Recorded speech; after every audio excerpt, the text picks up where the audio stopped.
Have you ever prayed and said, "Let your will be done, Lord," but deep down you didn't fully understand what you were asking for? I know I have. It's easy to say those words when we're hoping for something good, a promotion, a breakthrough, or a long-awaited blessing. But what if God's will means letting go of the very thing you love the most?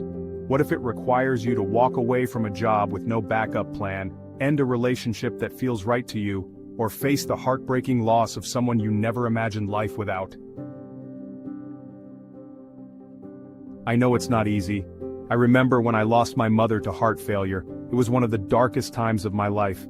The pain was so raw and my heart was full of questions. I remember sitting there asking God, why? Why did this have to happen? And I'll be honest with you, for a while I didn't have an answer. I felt broken, confused, abandoned. But here's where God showed up. In the days that followed, He spoke to me, not in an audible voice but through events, through moments, and even through dreams. Slowly, piece by piece, it began to make sense. He showed me that His thoughts are higher than my thoughts and His ways are higher than my ways. Isaiah 55:8-9 says, "For my thoughts are not your thoughts, neither are your ways my ways, declares the Lord. As the heavens are higher than the earth, so are my ways higher than your ways and my thoughts than your thoughts." At that moment I realized that I had been trusting God on my own terms. I was okay with His will, as long as it didn't hurt too much. But when I surrendered fully, I saw that even in the pain, God was working. Here's the truth about God's will. It doesn't always look like what we expect. Sometimes it feels like everything is falling apart. But could it be that things are actually falling into place? Jeremiah 29:11 reminds us, "For I know the plans I have for you, declares the Lord, plans to prosper you and not to harm you, plans to give you hope and a future." Notice He didn't say the plans will feel good or look good. He said they will end good.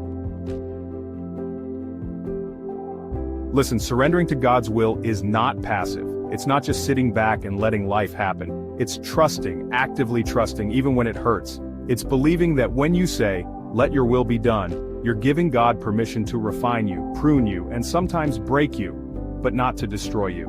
John 15:2 says, "He cuts off every branch in me that bears no fruit, while every branch that does bear fruit, He prunes, so that it will be even more fruitful." Do you hear that? God's pruning is painful, but it's also purposeful. He's making you more fruitful. I get it. Losing a loved one doesn't feel like pruning. Losing a job doesn't feel like growth, but sometimes, the path to more requires a season of less. Sometimes your blessing comes disguised as a burden. And if you stay faithful, you'll see it. You see, God doesn't want us to just pray, "Let your will be done," as a ritual. He wants us to mean it, even when it means trusting Him in the unknown. Your understanding is limited, mine is too, but God sees it all, the beginning, the middle, and the end.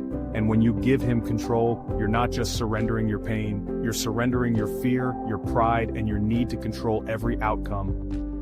So, if you're going to pray, "Let your will be done, Lord," say it with boldness, say it with courage. Know that God's will is not to harm you, but to give you hope and a future. If He says leave that job, trust Him.